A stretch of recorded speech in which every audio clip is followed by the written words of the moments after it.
안녕하십니까 구독자 여러분. 오늘은 24년 12월 30일입니다. 전국 영업용 화물차 번호판 시세 좀 알아보고 있습니다. 먼저 대표님 본인 소개 좀 해주세요. 예, 안녕하세요. 전국구 영업용 갈산상사 이원복입니다. 네, 대표님. 영업용 화물차 번호판 시세 등락이 없죠? 전혀 없고 전주와 동일하게 진행되고 있거든요. 개인 소형부터 말씀드리겠습니다. 개인 소형은 1.5톤 이하 2,950만 원에 거래되고 있고요. 개인 소형 전기차 넘버 2,700만 원에 거래되고 있습니다. 개인 소형 전기차 넘버는 저희가 유튜브 상으로도 몇 번 방송을 해드렸는데요. 지자체에서 무상으로 받은 넘버는 매매 자체가 안 되고 사업이 종료되면 면허권을 반납하게 되어 있습니다. 개인 소형 전기차 넘버 판매되는 것은 기존 디젤 차나 LPG 차에 붙어 있는 넘버를 사서 전기 자동차에 부착시켰을 때 그 넘버를 판매되는 것을 얘기하는 겁니다. 그 다음에 개인 중형 1.5톤 초과 16톤 이하 2,750만 원에 거래되고 있고요. 개인 대형 16톤 초과 3,600만 원에 거래되고 있습니다. 출애라는 5,800만 원, 덤프 오더는 3,600만 원에 거래되고 있습니다. 네, 대표님. 화물차가 생계형은 생계형인가 봐요. 왜냐하면 이렇게 경기가 안 좋아도 면허 시세가 하락하지 않는 거 보니까요. 아주 경기가 안 좋으면 면허값이 좀 떨어지는데 지금같이 경기가 아주 안 좋을 때는 지금 현상 유지밖에 안 되는 거죠. 더 오르지도 않고 경기가 어느 정도 호경기로 돌아서야 넘버값도 같이 덩달아 상승하는 거예요. 예. 대표님, 지금 경제학자들이 뭐 건설업체 부도 증가라든지 자영업 폐업 증가 이걸 많이 얘기하거든요. 그렇다면 내년 경기도 별로 안 좋다고 생각해야 되는 거잖아요. 그러면 화물차 넘버 시세는 어떻게 될까요? 일단은 유동성 있는 산업이 발전해 가지고 물동량이 많이 움직여야 되는데 지금 유동성 있는 산업체가 거의 없어지다시피 하잖아요. 그러다 보니까 물동량이 많이 줄어들고 소규모, 그러니까 생필품이나 운반되는 단계밖에 안 된다고요. 그렇기 때문에 큰 물건이 움직이지 않기 때문에 내년에도 일단은 이 운수업은 좀 힘들어질 것 같아요.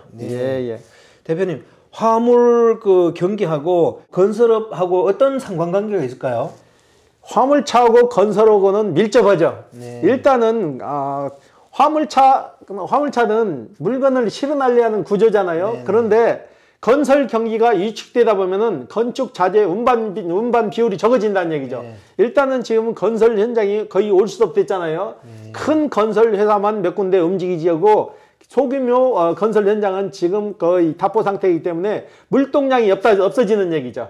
그렇죠? 그래서 지금 우리나라 건설업계가 이렇게 어렵게 되면 또 화물 경기도 자동으로 또 어렵게 된다, 이런 얘기죠. 그렇죠. 일단은 건설 경기가 위축되면 화물뿐만 아니라 개인 택시업에도 지장을 주는 거예요. 일단은 건설 경기가 활성화돼야 인부들을 또 실어 날리고 움직이는 양이 많은데 건설 경기가 없으니까 인부 실어 날리는 거나 물건 자재 실어 날리는 것도 줄어드는 거죠. 그렇다면 내년 화물차 넘버 시세는 어떨 거라고 전망하세요? 내년 화물차 넘버 시세도 지금 틀에서 크게 벗어나지 못하고 이 시세에서 조금씩 더 내려갔으면 내려갔지 크게 오르지는 않을 거예요. 이번 주 거래건 중에 뭐 기억나는 게 있나요? 모처럼 만에 젊은 층이 30대 쪽의 젊은 층이 이제 소형 남바를 구입해 가서 신차를 구입해서 거기다 이제 장착을 하는데 이 친구는 유튜브 상으로 모든 정보를 많이 접했더라고요. 그래가지고 저희 같은 매매업자를 믿을 수가 없다 이거죠. 그래가지고 사장님, 이렇게 면허권을 진행하는데 저는 돈을 다 못 드리고 100만 원만 계약금 걸고 다 끝난 다음에 문제 없을 때 나머지 잔금을 드리면 어떻겠습니까? 그리고 저희한테 와가지고 상담을 해서 제가 흔쾌히 오케이 했어요. 이 친구가 얼마나 사람을 못 믿으면 세상 지금 세태가 그러니까 얼마나 못 믿으면 그럴까 해가지고 그러면 나라도 이 친구한테 믿음을 주자는 뜻으로 그러면 100만 원 안 줘도 되고 10만 원만 줘도 되니까 하려고는 의지만 있으면 서류 떼갖고 와라. 내가 다 마무리되고 그때 가서 대금을 종결한 다음에 받으마. 그래가지고 진행했는데 다음 주에 이제 마무리가 돼요. 요즘 같은 경우는 서로가 서로를 못 믿는 시대잖아요. 그러니까 참 시대가 사람을 아프게 만드는 거예요. 그러면 대표님 올해 1년 동안에 가장 그 기억 남는 건은 어떤 건이에요? 좀 안타까운 건이 한 건 있거든요. 네. 이분은 소형화물 2023년식 포털을 본인이 구입을 하셨어요. 네. 다른 매매 상사에서 구입을 해가지고 부모님 산소가 지방에 있나 봐요. 그래가지고 이 소형 남바하고 차고 매입을 해가지고 부모님한테 가서 고사진해를 가는 거예요. 고사진해를 가서 성묘를 하고 그 자리에서 이제 음복을 좀 한 거죠. 과하게 음복을 한 상태에서 차를 끌고 오다가 음주로 면허가 취소가 되어버렸어요. 음주 단속에 걸려가지고 공교롭게도 면허가 취소됐는데 이분이 참 긍정적이더라고요. 돌아가신 아버지가 나는 이 사업을 하면 안 된다고 해서 말린 것 같아. 본인 나름대로 해석을 해갖고 와가지고 저희한테 이제 팔러 왔는데 이분은 산지가 얼마 안 되잖아요. 산지가 얼마 안 되는데 영업용 남바는 한 번 사면 6개월 무조건 보유를 해야 돼요. 이것도 보유를 않게 되면 해외 이민을 가거나 6개월 이상 치료를 요하는 진단서가 있어야만 팔 수가 있는데 이분은 신체 건강한데 그런 게 없으니까 저희한테 와가지고 사장님 돈은 필요한데 먼저 사장님이 선 지급을 해서 제 물건을 매입해 주고 6개월 후에 이거 판매되면 어떨까요? 그래서 제가 적정 금액에 이걸 매입을 해가지고 2월 17일 날 6개월이 딱 되는 거예요. 그래가지고 그날 이제 매입 매출을 이제 우리가 판매를 할 거거든요. 돈은 우리가 일시불로 다 드렸어요. 그래서 그분도 지금 기다리고 있는 거죠. 이제 6개월 되기만. 이분 같은 경우는 참 화물차를 사서 아버지한테 고사진해서 잘 되게 해줍사 하고 갔는데 과하게 음복을 해서 이제 면허권이 취소돼 가지고 그분 얘기가 참 긍정적이잖아요. 나는 화물차 하면 안 된다고 우리 아버지가 말렸다. 그래서 팔고 가는데 좀 씁쓸하긴 하더라고요. 예. 대표님, 음주로 면허가 취소됐는데도 화물차는 6개월이 지나지 않으면 못 파나요? 화물차는 6개월이라는 기간이 있어요. 개인 택시는 사게 되면 5년이라는 기간이 있잖아요. 화물차는 무조건 사면은 6개월 보유를 해야 돼요. 6개월 보유를 해야 팔 수 있는데 이분은 화물차는 그래도 다행인 게 음주를 해서 면허가 취소돼도 이 화물 면허권은 취소가 안 돼요. 그렇기 때문에 팔 수가 있는 거고 개인 택시 같은 경우는 음주로 해가지고 면허 정지 수치만 나와도 면허권이 취소가 돼버리는 거죠. 그러니까 화물하고는 반대죠. 화물은 본인이 안 해도 다른 기사를 채용해가지고 할 수 있게끔 법이 그렇게 돼 있고 개인 택시는 1인에 지정돼 있기 때문에 안 되는 거죠. 그래도 다행히 음주로 면허가 취소됐는데도 불구하고 차를 6개월 물론 그 기간은 있지만 그 이후에는 팔 수 있다는 게 다행이네요. 그럼 그래도 다행이죠. 면허권도 팔 수 있고요. 그렇죠. 개인 택시는 음주 취소되면 개인 택시 면허권을 못 팔잖아요. 당연히 개인 택시는 면허 정지만 나와도 취소죠. 대표님, 그러면 이제 2024년도 개인 소형하고 개인 중형 시세 등락 좀 설명해 주세요. 개인 소형부터 말씀드릴게요. 개인 소형 1월달 시세가 2,800만 원, 2월달 시세가 2,850만 원, 3월달은 2,950만 원, 계속 100만 원 쪽으로 오르죠. 50만 원, 100만 원 그렇게 올랐는데 4월달에는 2,980만 원, 30만 원이 올라가지고 그때부터 이제 쭉 유지가 되는 거예요. 5월달도 2,980만 원, 6월, 7월, 8월, 9월, 10월, 11월 달까지 2,980만 원을 유지하다가 12월 달을 들었으면서 동절기로 접어들면서 30만 원이 하락해서 2,950만 원에 마무리가 됐고요. 올해는 개인 중형은 2,750만 원으로 시작했거든요. 1월 달에 2,750만 원으로 시작했고 2월 달에 2,850만 원, 50만 원이 올랐죠.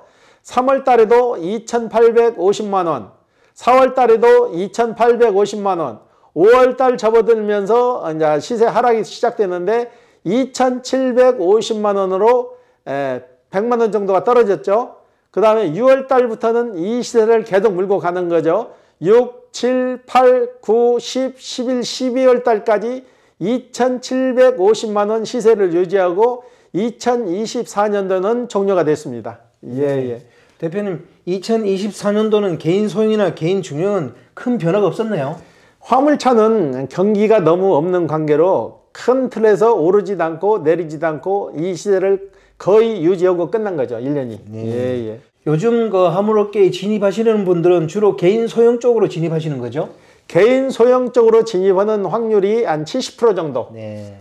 개인 중형으로 진입하는 분들이 한 30% 정도 되는데, 개인 중형 같은 경우는 새로 차를 사서 진입하는 게 아니고 집 회사에서 집 남바를 빌려 쓰다가 중형 남바 시세가 그렇게 높지 않고 2,750선에 거래되니까 집료를 다달이 내는 것보다는 이제는 갈아타자 해가지고 들어오시는 거죠. 그래가지고 개인 중형 남바로 갈아타서 또 이제 진입들을 하시는 거죠. 예.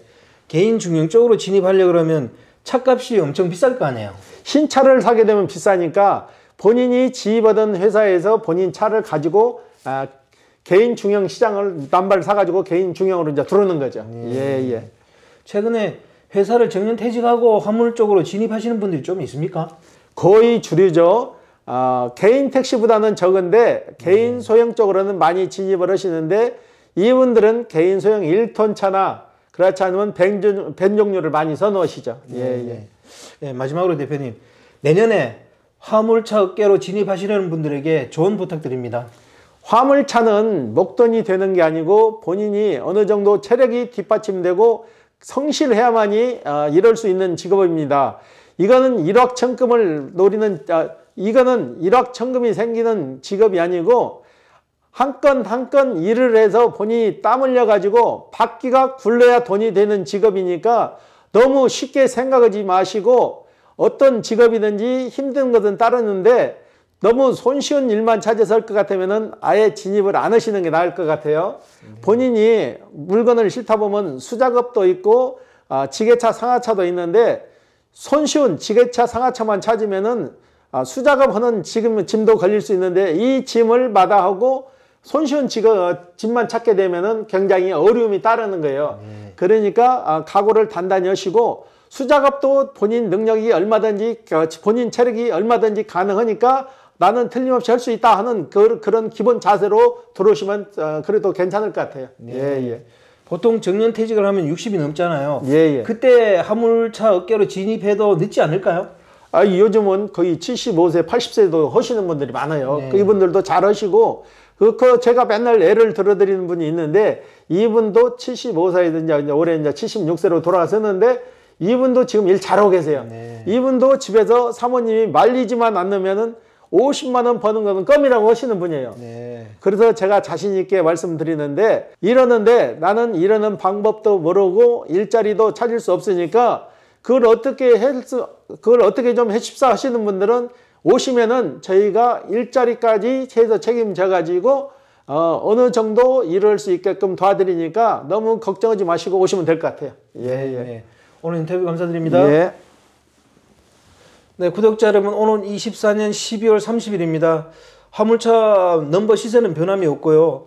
우리나라 경기가 불황으로 이렇게 들어가는 것 같습니다. 화물업계에 진입하시는 분들은 이 점을 참고하시기 바랍니다. 자, 호화제는 다음 주에 또 다른 주제로 구독자 여러분 찾아뵙겠습니다. 안녕히 계십시오. 호호아제였습니다.